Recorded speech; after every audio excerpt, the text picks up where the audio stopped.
வாசித்த கர்த்தருடைய வார்த்தையில சங்கீத புஸ்தகத்துல 14ஆம் சங்கீதம் 5வது வார்த்தையை வாசிக்கிற 5வது வார்த்தை. அங்கே அவர்கள் மிகவும் பயந்தார்கள். தேவன் நீதிமானுடைய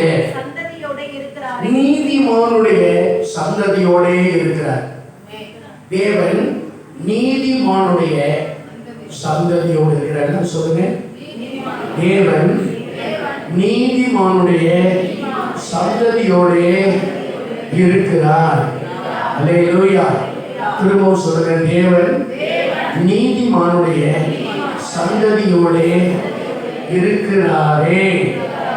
ஆமென். கண்களை மூடி ஜெபம் பண்ணி, ஆவியானவரே நீர் எங்களோடு பேசுவதற்கு ஆயத்தமாய் இருப்பதற்காக நன்றி. இன்றைக்கும் எங்களுக்கு நீர் கொடுத்த இந்த வார்த்தையை எங்களுக்கு அபிஷேகம் பண்ணி எங்களுக்கு பிட்டு தர வேண்டும் என்று மன்றாடுகிறோம். பேசுகிறவர் நீங்கள் அல்ல, பரிசுத்த ஆவியானவர் என்று எழுதியிருக்கிறபடி பரிசுத்த ஆவியானவரே நீர் உடைய பிள்ளைகளோடு எங்களோடு பேச வேண்டும். ஆண்டவரே, நான் ஆண்டவர் வந்திருக்கிற யாரும் இங்க பேசல, நீங்க தான் பேச வேண்டும். நாங்கள் கேட்கிறோம், உம்முடைய வார்த்தைகளை நாங்கள் கேட்கிறோம், அதன்படி செய்ய எங்களை அர்ப்பணிக்கிறோம். எங்களோடு பேசுங்க, இயேசுவின் நாமத்தின் வழியாக பிதாவே, ஆமென். சரி, போன வாரத்துல ஆண்டவர் நமக்கு வாக்குத்தத்தம் கொடுத்த என்ன வாக்குத்தத்தம்? கர்த்தர் நன்மையானதை தருவார் என்று சொல்லு. அதை யாருக்கு தருவாரு அப்படிங்கறது ரொம்ப விளக்கமா ஆவியானவர் நமக்கு பேசுறார். யாருக்கு தருவார் நன்மையானது?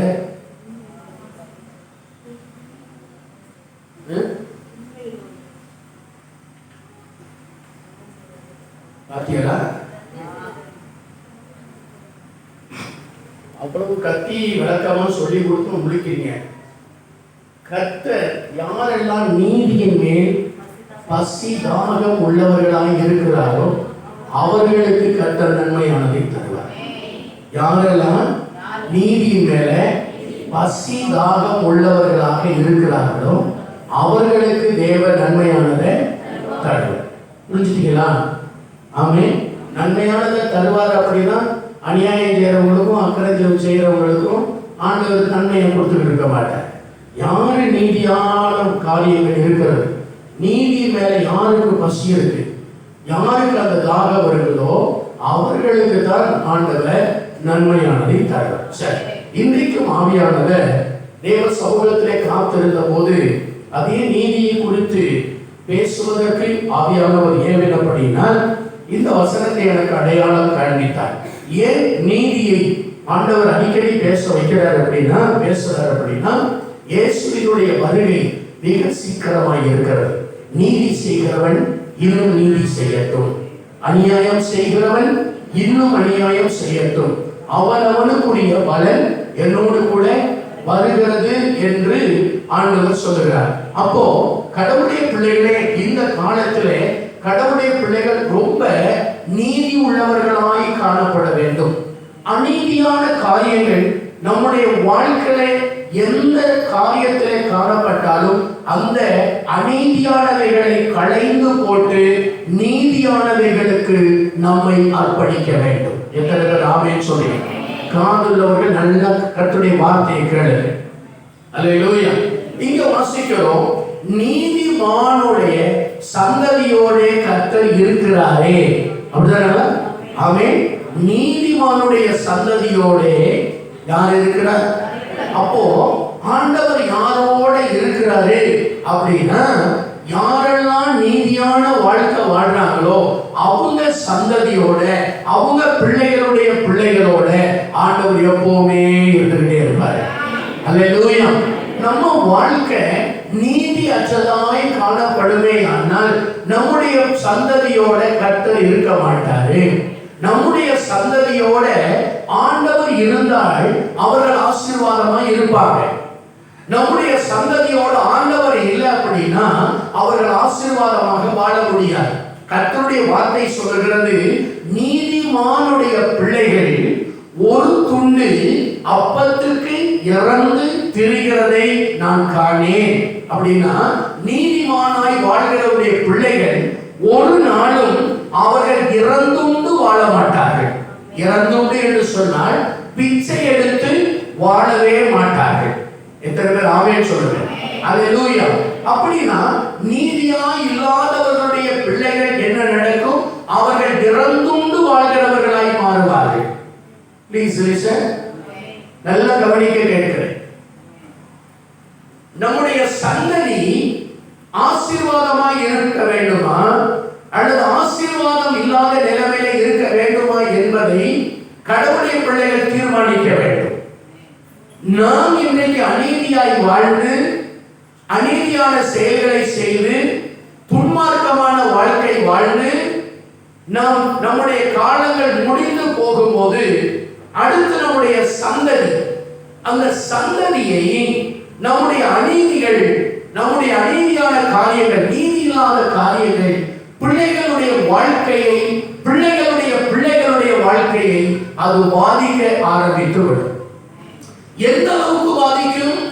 இறந்துண்டு வாழுகிற அளவுக்கு பாதிப்பை கொண்டு வரும். சொல்லுங்க, எந்த அளவுக்கு பாதிப்பை கொண்டு வரும்? இறந்துண்டு வாழுகிற அளவுக்கு. இறந்துண்டு என்று சொன்ன இப்போ உங்களுக்கு விளக்க சொல்லிட்டேன்.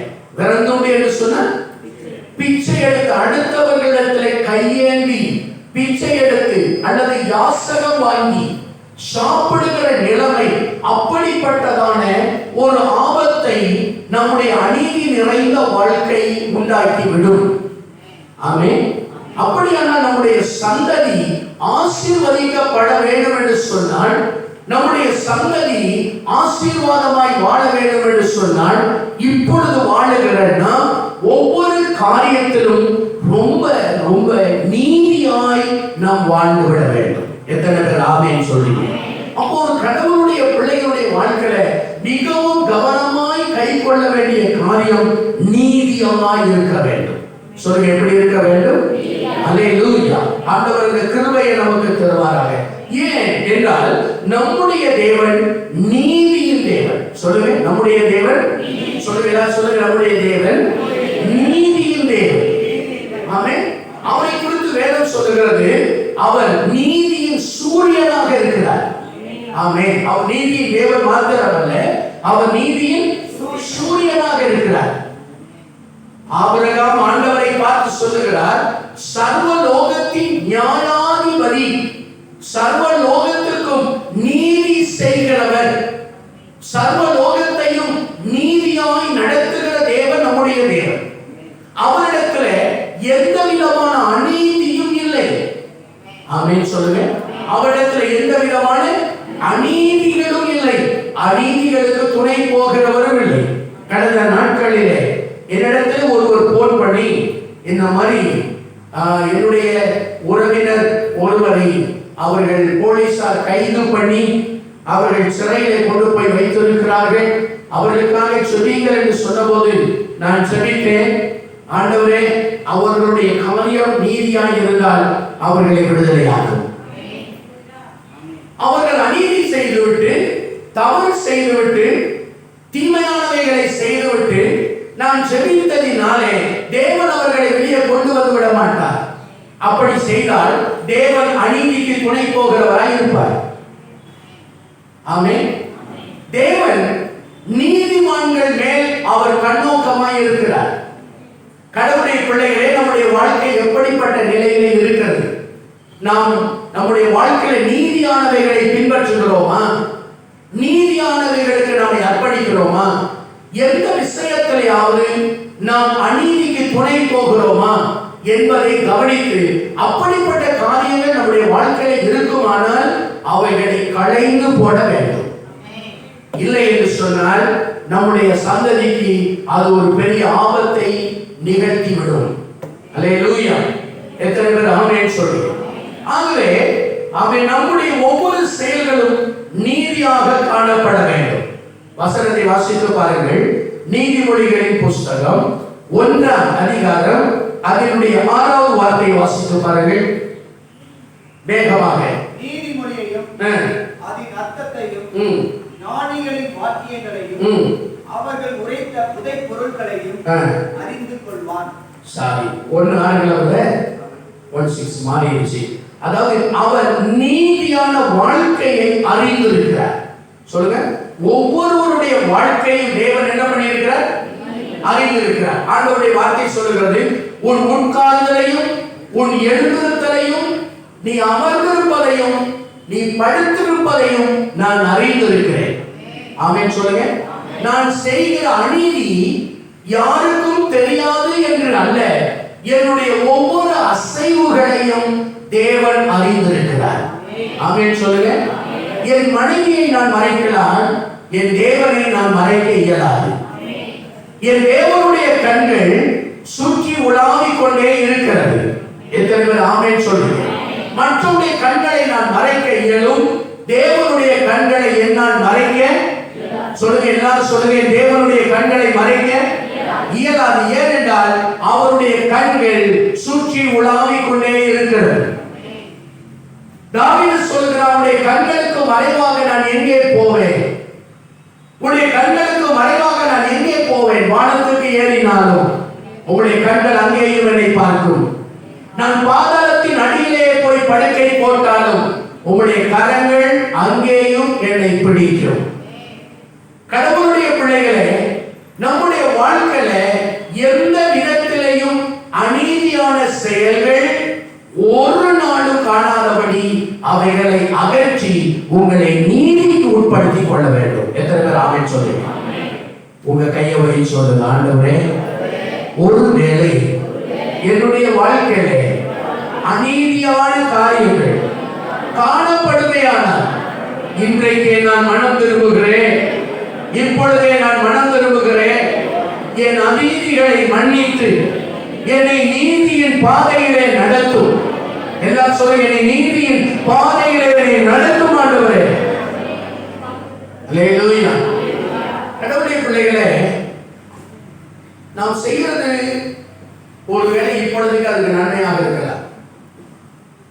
நம்ம நினைக்கிற என்ன பெருசா நம்ம பண்ணிட்டோம், நான் பெருசா என்ன ஒரு அநியாயம் பண்ணிட்டேன் அப்படி நாம நடப்போம். ஆனால் கடவுளுடைய பார்வையில் அது மிகவும் வேதனையான ஒரு காரியமா இருக்கும். எத்தனை பேர் ஆமென் சொல்றோம்? நீதிமானுடைய வாழ்க்கையை அவர் அறிந்திருக்கிறார். உதாரணத்துக்கு நீங்கள் ரூத்தினுடைய காரியங்களை கவனித்து பார்த்தீங்கன்னா, ரூத்தினுடைய நீதியான வாழ்க்கையை போவாஸ் அறிந்திருந்தார். அவருடைய நீதி நிறைந்த வாழ்க்கையை போவாஸ் அறிந்து சொல்லுகிறார்,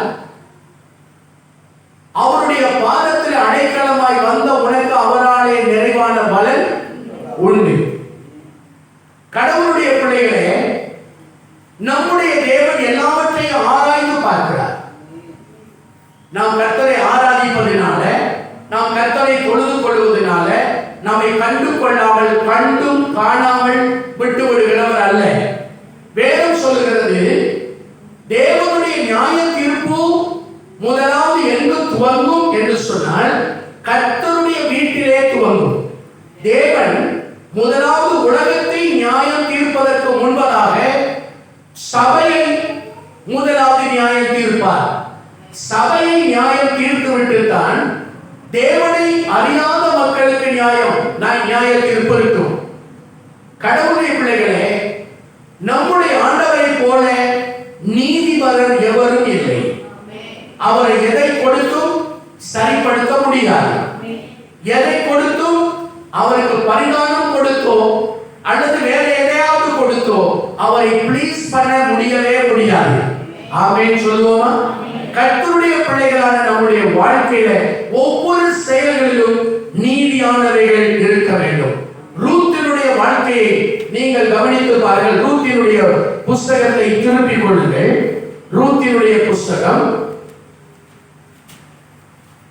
ஞாபகம், ஆவியானவர் அந்த ஞாபகத்தை கொடுத்தபடியினால் நான் அதை ஆமென் உங்களுக்கு வாசிக்கிறேன். ஆமென், ஸ்தோத்திரம். அது 2ஆம் அதிகாரம் 12வது வசனத்தை பாருங்க. உன் செய்கைக்கு தக்க பலனை கர்த்தர் உனக்கு கட்டளையிடுவார். இஸ்ரவேலின் தேவனாகிய கர்த்தருடைய செட்டைகளின் கீழ் அடைக்கலமாய் வந்த உனக்கு அவராலே அதற்கு அவள், என் ஆண்டவனே, உம்முடைய கண்களில் எனக்கு தயவு கிடைக்க வேண்டும். நான் உம்முடைய வேலைக்காரர்கள் ஒருத்திக்கு சமமாய் இராவிட்டாலும் எனக்கு ஆறுதல் சொல்லி உம்முடைய அடியாருடைய பட்சமாய் பேசுகிறீரே, ஏன் என்னை இவ்வளவு அக்கறையாய் அன்பாய் இருக்கிறீர் என்று கேட்டபோது 11ஆம் வசனத்திலே போவாஸ் அதற்கு பதில் சொல்லுகிறார். அதற்கு போவாஸ் பிரதியுத்தரமாக, உன் புருஷன் மரணமடைந்த பின்பு நீ உன் மாமியாருக்கு செய்ததும், நீ உன் தகப்பனையும் உன் தாயையும் உன் ஜன்ம தேசத்தை விட்டு உன்னை அறியாத ஆமென் ஜனங்களுக்கு வந்ததும் எல்லாம் எனக்கு என்ன பண்ணப்பட்டது? போவாஸ் சொல்லுகிறார், எல்லாமே எனக்கு தெரியும். சொல்லுங்க, எல்லாமே எனக்கு தெரியும். உன் ஜன்ம தேசத்தை விட்டு புறப்பட்ட நாளில் இருந்து உன்னுடைய செயல்கள் அனைத்தும் எனக்கு தெரியும். உன் புருஷன் மரணம் அடைந்த பின்பு என்னைக்கு உலகத்தை விட்டு தேவனுடைய பாதத்துக்கு வந்தோமோ அந்த நாளிலிருந்து ஆண்டவர் நம்மை கவனித்துக் கொண்டிருக்கிறார். கடவுளுடைய பிள்ளைகளே, அப்படி கர்த்தருடைய பார்வையை நீதியாய் வாழ்ந்த இந்த ரூத்தை ஆண்டவர் அவருடைய பிள்ளையாய் மாற்றினார். ஆமென் சொல்லுங்க. இந்த ரூத் இஸ்ரேலிய பெண் அல்ல, அவள் மோவாபிய சந்ததி என்பது நமக்கு தெரியும். மோவாபியர்கள் தேவனுடைய சபைக்கு வரக்கூடாது. 10 தலைமுறைக்கு அவர்கள் தேவனுடைய சபைக்கு வரக்கூடாது, காணிக்கை செலுத்தக்கூடாது என்று கட்டளை இடப்பட்டவர்கள், தேவனுடைய ஆலயத்துக்கு புறமாக்கப்பட்டவர்கள். ஆனால் அதே சந்ததியில் இருந்த ஒருத்தி நீதியாய் வாழ்ந்ததினாலே, ஆமென், அவள் நீதியாய் வாழ்ந்ததினாலே, சொல்லுங்க, ஆமென், அவள் நீதியாய் வாழ்ந்ததினாலே ஆண்டவருடைய வார்த்தை சொல்லுகிறது, ஆமென், உன் செய்கைக்கு தக்க பலனை கர்த்தர் தருவார். அப்போ நம்முடைய செயல்கள் எப்படி இருக்கிறது? நம்முடைய செயல்கள் நீதியாய் காணப்படுமையானால் நம்முடைய ஆண்டவர் வேண்டுவதற்கும் நினைப்பதற்கும் அதிகமாய் கர்த்தர் செய்வார். அல்லேலூயா. நாம் நினைப்பதற்கும் வேண்டுவதற்கும் அதிகமாய் கர்த்தர் செய்வார். நம்முடைய வாழ்க்கை நீதியற்றதாய் காணப்படும் போது நிச்சயமாய் சொல்லுகிறேன், தேவன் எந்த நன்மையும் தர மாட்டார். வசனம் சொல்லுகிறது, தேவன் பாவிகளுக்கு துணை போகிறவர் அல்ல, பாவத்துக்கு துணை போகிறவர் அல்ல, பாவத்தை வெறுக்கிறவர் அவர். எத்தனை பேர் ஆமென் சொல்லுங்க? பாவத்தை வெறுக்கிற ஆண்டவர் அந்த பாவம் செய்கிற நபர்கள் மனம் திரும்பி நீதிக்கு வரவில்லை என்று சொன்னார், அவர்கள் கேட்டுக்கொள்கிற எதுவும் அவர்களுக்கு கிடைக்காது. ஆமென். அப்படியானால் நம்முடைய வாழ்க்கை மிகவும் நீதி உள்ளதாக இருக்க வேண்டும். ஆமென் சொல்லுங்க. ஆமென். அதே ரூத்தின் புத்தகத்துல நீங்க ஸ்தோத்திரம் 18ஆம் வசனத்துல, அதாவது 4ஆம் அதிகாரம் 18ஆம் வசனத்துல வாசிச்சு பாருங்க. பேரேசுடைய சந்ததியின் வரலாறு. ஆமென். ஆமென். 17 அயல் வீட்டுக்காரர் நகோமிக்கு ஒரு ஆண் பிள்ளை பிறந்தது வாழ்த்தி அதற்கு ஓபேத் என்று பெயரிட்டார்கள். அவன் தாவீதின் தகப்பனாகிய ஈசாயின் தகப்பன். ஆமென். பாவ சந்ததி, தேவன் புறக்கணிக்கப்பட்ட சந்ததி. அப்படிதானே? மோவாபியர். இந்த மோவாபியருடைய பிறப்பு உங்களுக்கு தெரியும், எத்தனைக்கு தெரியும்? தெரியுங்களா? யார் சந்ததி? லோத்து. லோத்துவுக்கும் லோத்துவனுடைய மகளுக்கும் தவறாய் தகப்பனுக்கும் மகளுக்கும் பிறந்த அருவருப்பான ஒரு சந்ததி தான் இந்த மோவாபிய சந்ததி. இந்த மோவாபிய சந்ததிய சபிக்கப்பட்ட சந்ததி தான். ஆனால் இவருடைய வாழ்க்கை நீதியாய் இருந்ததினால அந்த பாவ சந்ததியில் அவள் பிறந்திருந்தாலும் அசுத்த சந்ததியில் பிறந்திருந்தாலும் அவளுடைய வாழ்க்கை தேவனுக்கு பிரியமாய் நீதியாய் இருந்ததினாலே இப்பொழுது எந்த சந்ததியில வந்துவிட்டால் பரிசுத்தமுள்ள சந்ததி, ஆசீர்வதிக்கப்பட்ட சந்ததி, ஆபிரகாமின் சந்ததிக்கு அவள் வந்துவிட்டாள். எத்தனை பேர் ஆமென்? ஹalleluya. இந்த வம்சத்துல தான் இயேசு கிறிஸ்துவும் பிறந்தார். ஒரு கடவுளை பிள்ளை உங்க முன்னாள் வாழ்க்கை எப்படிப்பட்டதா இருந்தாலும் பரவாயில்ல, ஆனா இந்நாள் வாழ்க்கை தேவனுக்கு நீதியா இருக்கணும். எத்தனை பேர் ஆமென்? உங்க பழைய காலங்கள் எவ்வளவு பெரிய சாக்கடையா இருக்கட்டும், அது எவ்வளவு மோசமான நிலைமையா இருக்கட்டும், பரவாயில்ல, ஆனால் உங்களுடைய இந்த கால வாழ்க்கை தேவனுக்கு நீதியாயும் தேவனுடைய பார்வையிலே உண்மையாயும் இருக்க வேண்டும். எத்தனை பேர் ஆமென் சொல்லுங்க? ஆண்டவர் தேவன் பழையவைகளை நினைத்து பார்க்கிறவர் அல்ல. பழையவைகள் எல்லாம் அவர் களைந்து விட்டார். நம்மை பூரண பரிசுத்தத்துக்குள்ளே கொண்டு வந்து விட்டார். இனியும் ஆண்டவர் சொன்னார், இனி பாவம், ஆமென், இனி இதுவரைக்கும் நீ செய்தாய், இதுவரைக்கும் அசுத்தமாய் வாழ்ந்து விட்டாய், இதுவரைக்கும் தேவனுக்கு பிரியமில்லாமல் வாழ்ந்து விட்டாய், அநீதியாய் வாழ்ந்து விட்டாய். ஆனால் இனி, ஹலோ, இனி என்ன செய்யாதீங்க? இனிமே செய்யாதீங்க. அல்லேலூயா. ஒரு கடவுளுடைய பிள்ளை கர்த்தருக்கு மிகுந்த பரிசுத்தமாய் காணப்பட வேண்டும். ஆமென்.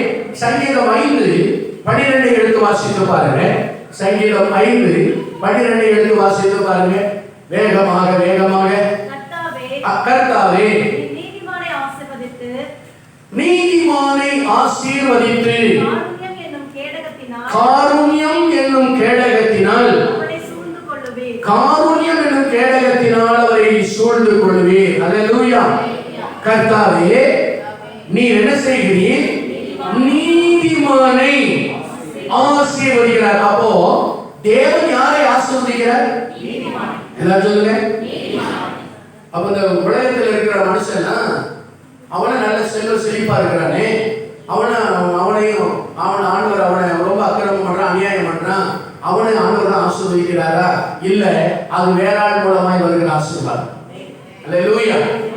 தேவன் எப்பொழுதும் நீதிமான்களை ஆசீர்வதிக்கிறவராக இருக்கிறார். எத்தனை பேர் ஆமென் சொல்லுங்க? அல்லேலூயா. ஏனென்றால் இன்னொருவன், தேவனை போல இன்னொருவன் இருக்கிறான்.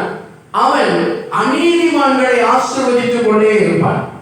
அநீதியாய் வாழ்வுடைய செல்வங்கள் பெருகும், அநீதியாய் வாழ்கிற அவர்களுடைய ஆசீர்வாதங்கள் பெருகும், மேன்மை பெருகும், சொத்து பெருகும், ஆசீர்வாதம் பெருகும். அவர்கள் கோடி கோடி கோடியாய் பெருகிக் கொண்டே இருப்பார்கள்.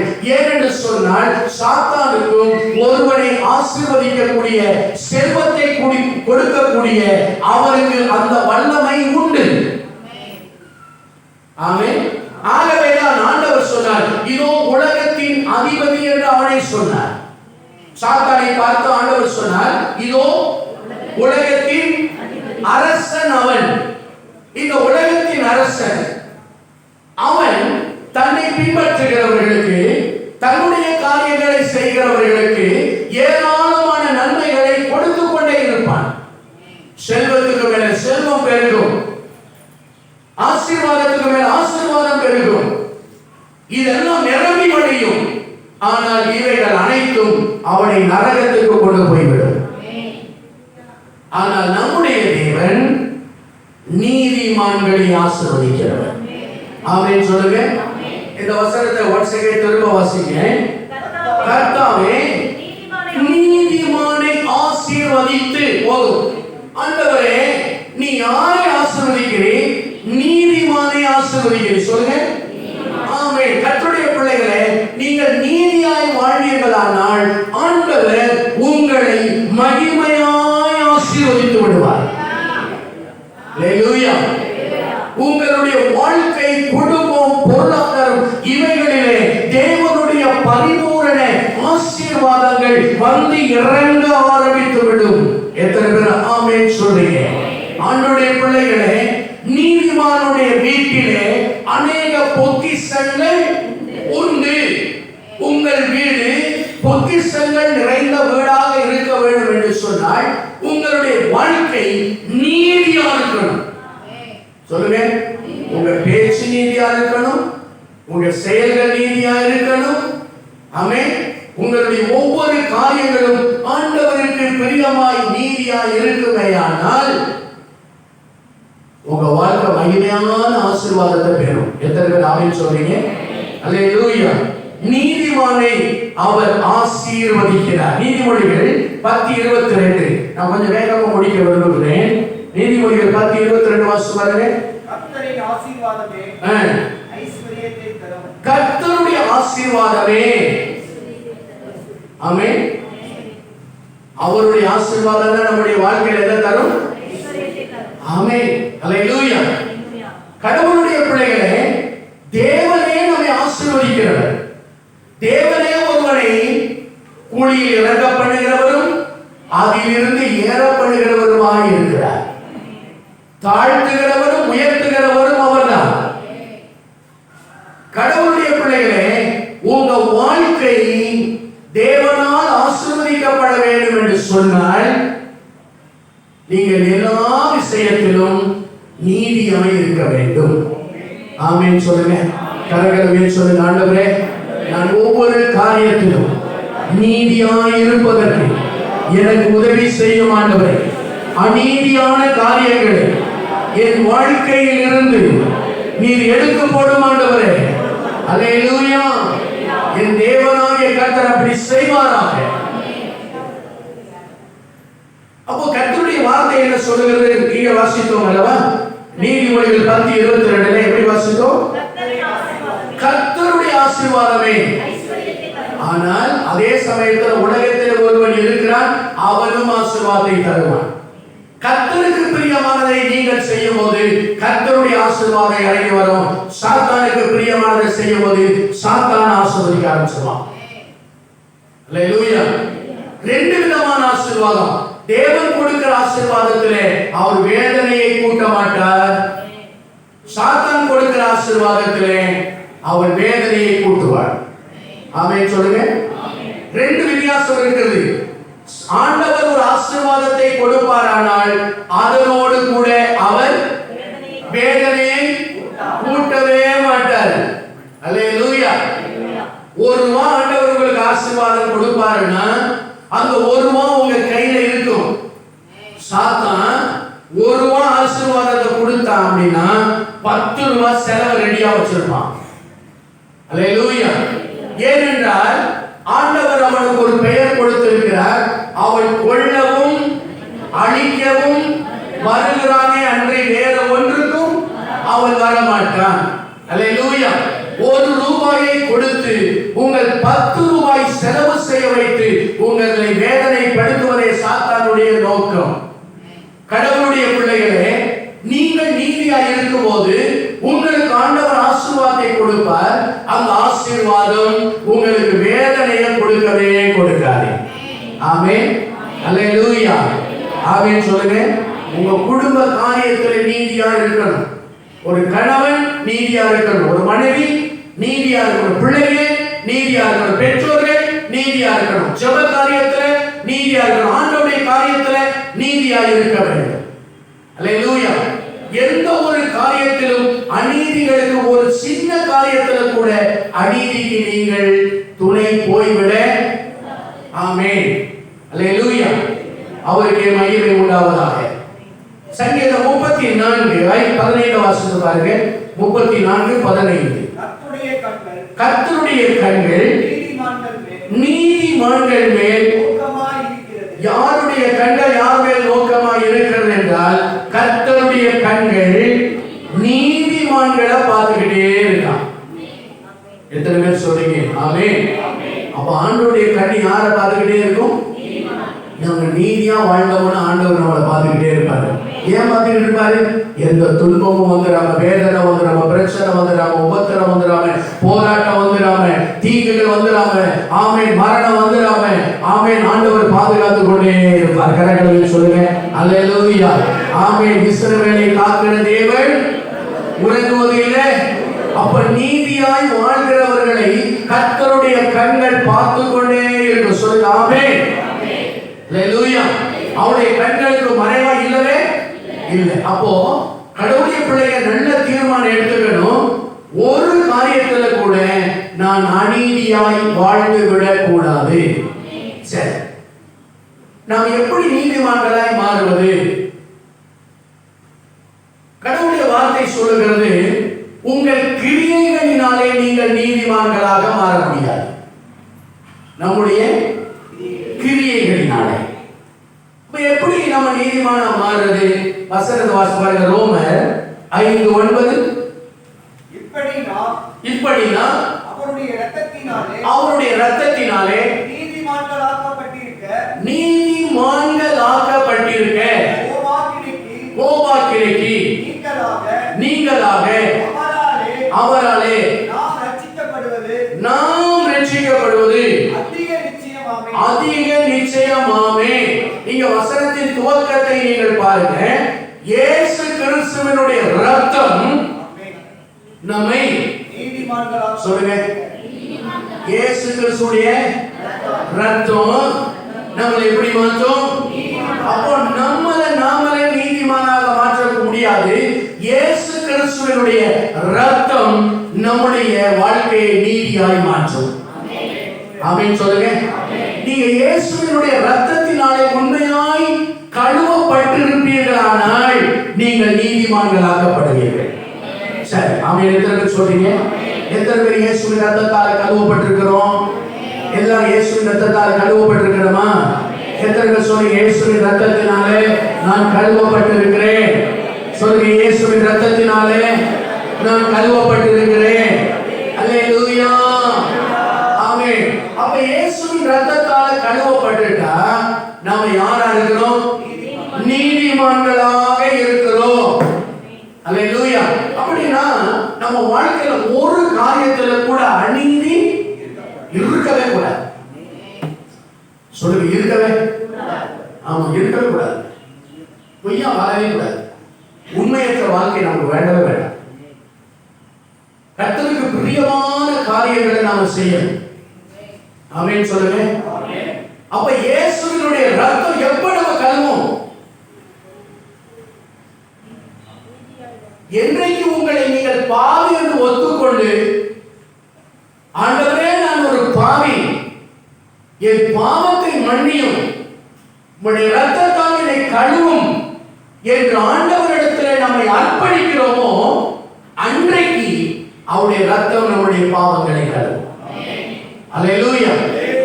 தன் பாவங்களை மறைக்கிறவன் வாழ்வடைய மாட்டான். அவைகளை அறிக்கை செய்து விட்டு விடுகிறவனுக்கு ஆண்டவர் என்ன கொடுக்கிறார்? இரக்கம் கொடுக்கிறார். எவ்வளவு கொடுக்கிறாரு? 1000 தலைமுறைக்கு. அல்லேலூயா. நம்முடைய பாவங்களை நாம் அறிக்கையிட வேண்டும். நம் பாவங்களை மறைக்க கூடாது. நம் பாவங்களை ஆண்டவரிடத்தில் வெளிப்படையாக நாம் வாய் திறந்து அறிக்கை இட வேண்டும். ஆமென் சொல்லுங்க. நம்மில் நாமே பாவம் இல்லை என்போமானால் நம்மை நாமே வஞ்சிக்கிறவர்களாக இருக்கிறோம். ஆமென். கர்த்தருடைய பிள்ளைகளே, உங்களுடைய பாவங்களை மறைக்காமல் ஆண்டவரிடத்திலே அதை உள்ளம் திறந்து சொல்ல வேண்டும். அதை குறித்து தெளிவாய் சுத்திகரிப்பு ஜெபத்தில் சொல்லி கொடுத்திருக்கிறோம். ஆண்டவர் நம்ம பாவத்தை மன்னிக்கிறோம்னா மற்றவர்கள் மேல் பழி சாட்டி மன்னிப்பு கேட்கக்கூடாது. மற்றவர்கள் மேல் பழி சாட்டி மன்னிப்பு கேட்கக்கூடாது. ஆண்டவரே நான் ஓகே தான், ஆனா என்னோடு கூட என் பார்ட்னர் என்னை தவறாய் நடத்திவிட்டார், ஆகவே தான் நான் பாவம் செய்தேன். அந்த பாவத்தை அப்படி அறிக்கையிடுவதை தேவன் மன்னிப்பது இல்லை. ஆண்டவரே என் சூழ்நிலை தான் காரணம், நான் ரொம்ப கவனமா தான் இருந்தேன், ஆனா என் சூழ்நிலை என்னை பாவம் செய்யும்படி தூண்டிவிட்டது, ஆகவே என்னை மன்னியும் என்று நாம் கேட்பது பாவ மன்னிப்பாகாது. சூழ்நிலைகளின் மேல் நான் பழியை போட்டு நாம் பாவ மன்னிப்பு கேட்பதை தேவன் மன்னிக்க மாட்டார். இல்லை ஆண்டவரே, என் பாவத்துக்கு நானே காரணம், நானே இந்த பாவத்துக்கு காரணவாதி, நான் தான் இந்த பாவத்தை செய்தேன் என்று அந்த பாவத்திற்கான முழு பொறுப்பையும் எடுத்துக்கொண்டு நான் தான் அதற்கு காரணமானவரே என்று நம்மை நாமே உணர்ந்து நம் பாவங்களை அறிக்கையிடும் போது அந்த பாவங்களை ஆண்டவர் மன்னிக்கிறார். ஆமென். அப்படி மன்னிக்கும் போது ஆண்டவருடைய ரத்தம் நம்முடைய பாவங்களை கழுவுகிறது, நாம் நீதிமான்களாய் மாறுகிறோம். ஆமென் சொல்லுங்க. நீதிமொழிகள் இன்னொரு வார்த்தை இருக்கு, பிரசங்கில இன்னொரு வார்த்தை இருக்கிறது. பரிமளக்காரனுடைய முழு பரிமள தைலத்தையும் ஒரு செத்தை நார பண்ணுவது போல சொற்ப மதியினம் உடைய வாழ்க்கை என்ன பண்ணிரும்? நார பண்ணும். அப்படின்னு என்னது? ஒரு செத்து போன ஈ, அழகான ஒரு வாசனை நிரம்பின ஒரு தைலம், செண்டு பாட்டில் அந்த செண்டு பாட்டலுக்குள்ள ஒரு செத்து போன ஈ விழுந்தா அவ்வளவு வாசனை கெட்டு நாறி போகும். அது பிரயோஜனப்படுத்த முடியாது. அதே போலத்தான் பரிசுத்தமாக்கப்பட்ட ஒரு வாழ்க்கையில, இயேசுவின் இரத்தத்தால கழுவப்பட்ட ஒரு வாழ்க்கையில ஒரு சின்ன அசுத்தம் விழுமானால் முழு பரிசுத்தமும் கெட்டு போயிடும். ஆமென். ஆண்டவருடைய வார்த்தை சொல்வதை கவனிங்க. உன் கண் தெளிவாயிருந்தால் உன் சரீரம் முழுவதும் வெளிச்சமாயிருக்கும். உன் கண் இருளாயிருந்தால் உன் சரீரம் முழுவதும் அது இருளாயிருக்கும். உங்க வாழ்க்கையில எந்த ஒரு பகுதியிலையும் அநீதி காணப்படக்கூடாது. கரங்களை சொல்லுங்க ஆண்டவரே. அப்ப நான் எப்படி நீதிமானாக முடியும்? சகோதரர் பகுதியில் சொல்லுங்க. இயேசுவினுடைய இரத்தத்தினால் நான் கழுவப்பட்டால் நான் நீதிமானாய் மாறுவேன். என்னை ஆண்டவர் கழுவுவதற்கு நான் என்ன செய்ய வேண்டும்? எப்படி ஒப்பு கொடுக்கணும்? உங்க பாவங்களை நீங்க முதல்ல உணரணும். உங்க பாவங்களை நீங்க முதல் உணரணும். உணர்ந்த பாவங்களை அறிக்கையிடணும். அறிக்கையிட்ட பாவங்களுக்கு மன்னிப்பு கேட்கணும். அல்லேலூயா. இந்த பிள்ளை என்ன அடிக்கடி எந்திரிச்சு வெளியே போயிட்டு? அல்லேலூயா. சகோதரிமார்கள் சொல்லுங்க, நீங்க எப்படி நீதிமான்களா மாறுவீங்க? இயேசுவினுடைய இரத்தத்தினால். அப்படிதானே? இயேசுவினுடைய இரத்தம் உங்க பாவங்கள் ரத்தாம்பர சிவப்பாய் இருந்தாலும் இது எப்படி மாத்திரும்? உறைந்த மலையை போல வெண்மையா மாத்திரும். உங்க பாவங்களை கிழக்குக்கு மேற்குக்கு எவ்வளவு தூரமோ அவ்வளவு தூரமா கொண்டு போய் போட்டுரும். அப்படிதானே? ஆண்டவர் இயேசுவினுடைய இரத்தத்துக்கு அவ்வளவு அளவு இருக்கு. ஆனா அந்த இரத்தத்தால கழுவப்படுவதற்கு நான் முறையாய் செயல்படணும். என் பாவங்களை நான் என்ன செய்யணும்? ஆமென். உணரணும். நான் செஞ்சது பாவம்னு உணரணும். நான் செஞ்சது சொல்லுங்க, நான் செஞ்சது பாவம், நான் செஞ்சது சரியில்லை, நான் செஞ்சது அநீதி, நான் செஞ்சது அக்கிரமம் அப்படிங்கிறத உணரணும். ஏன் உணரணும்? உணர்வு இல்லாதவருடைய இருதயம் என்னாகும்? புரியாமா? உணர்வு இல்லாதவருடைய இருதயம் என்னாகும்? எவ்வளவு பெரிய சத்தியத்தை சொல்லி இருக்கிற எனக்கு என்ன பார்த்து இருக்கிற பயன்படுத்தியோ என்ன செய்ய சாமி? எழுதிக்கிறியா? அல்லேலூயா. என்ன செய்யணும்? உணரணும். தன்னை பாவி என்று உணர வேண்டும். உணராதவருடைய இருதயம் இருளடையும்.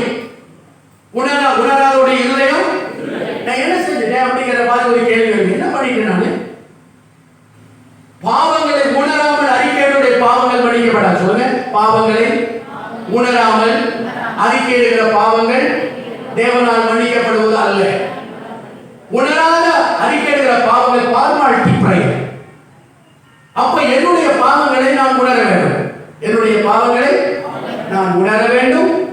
உணர்ந்த பாவங்களை அறிக்கையிட வேண்டும். உணர்ந்த பாவங்களை அறிக்கையிட வேண்டும். அறிக்கையிட்ட பாவங்களுக்கு மன்னிப்பு கேட்கணும். அப்பொழுது தேவன் மன்னிப்பார். அப்பொழுது நம்மை நீதிமானாய் மாற்றுவார். எத்தனை பேர் ஆமென் சொல்றீங்க?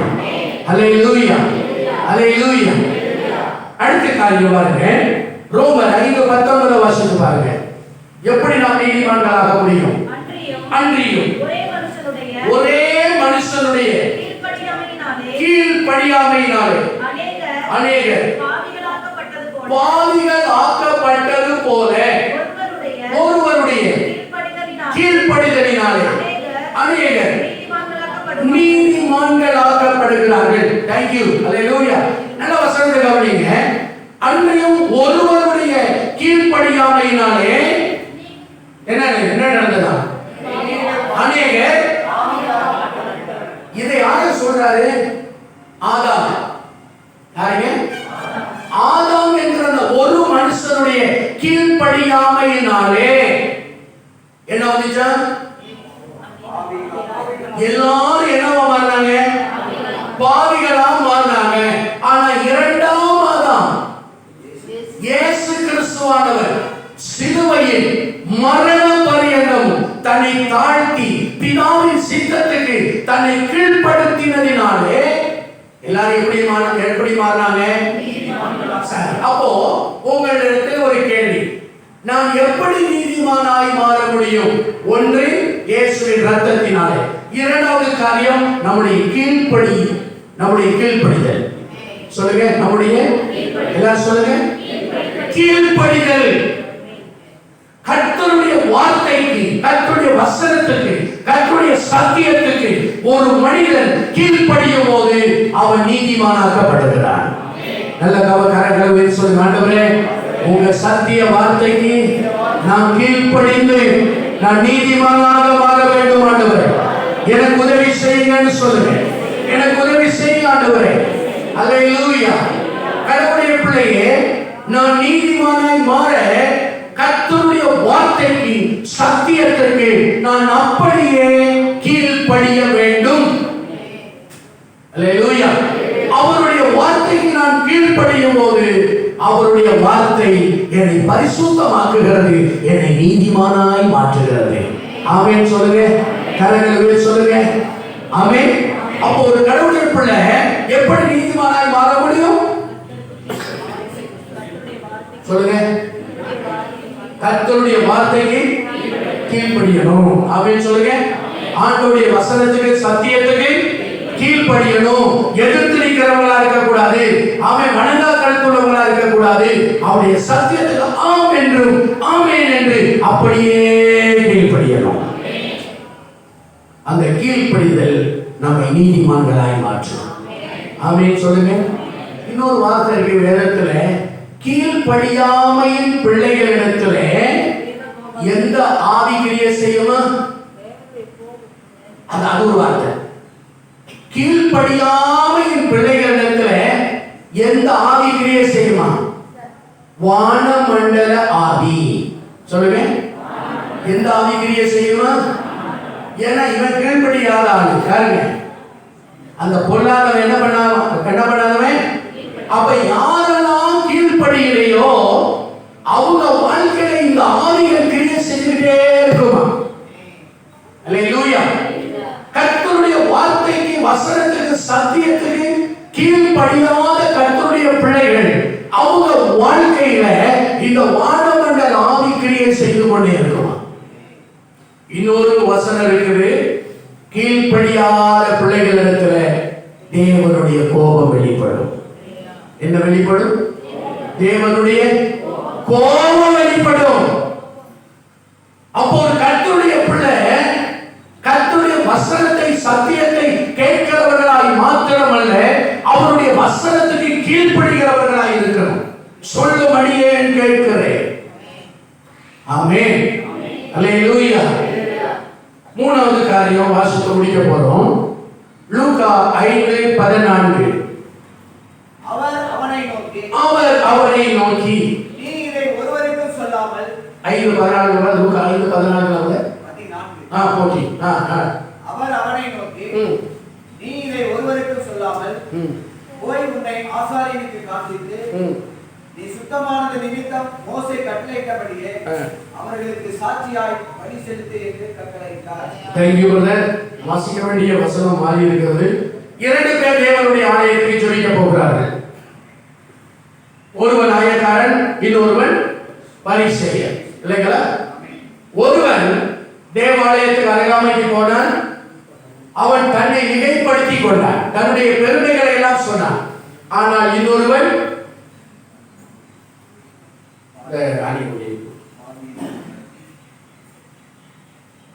என்ன சொல்லுகிறான்? தேவாலயத்துக்கு பக்கமா கூட போகல, தூரமா நின்றுகிட்டு கீழே குனிஞ்சி தன்னுடைய மார்பை அடித்துக் கொண்டு சொல்லுகிறான், பாவியாகிய என் மேல். ஆமென் சொல்லுங்க, பாவியாகிய என் மேல். ஆண்டவர் சொன்னார், அவன் அல்ல, இவனே நீதிமானாக்கப்பட்டான். தன்னை குறித்து பெருமை பேசிக் கொண்டவன் அல்ல, தன்னை தாழ்த்தினவன் நீதிமானாக்கப்பட்டான். சொல்லுங்க, தன்னை தாழ்த்தினவன். எடுத்துறீங்களா? அவன் அல்ல. என்ன வசனமா? 18:14. சரி வாசிமா. அவன் அல்ல,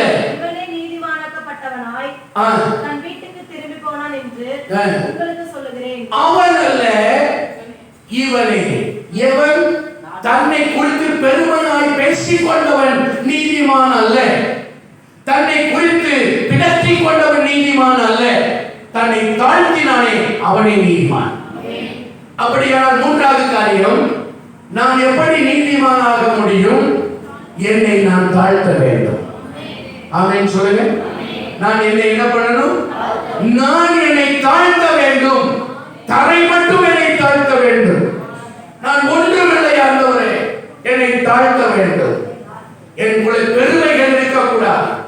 என் எண்ணத்திலே, நினைவிலே, சிந்தையிலே, பேச்சிலே, பார்வையிலே பெருமைகள் வந்துவிடக் கூடாது. பெருமை உள்ளவனுக்கு தேவன் எதிர்த்து நிற்கிறார். கிருபை தாழ்மை உள்ளவனுக்கு தேவன்.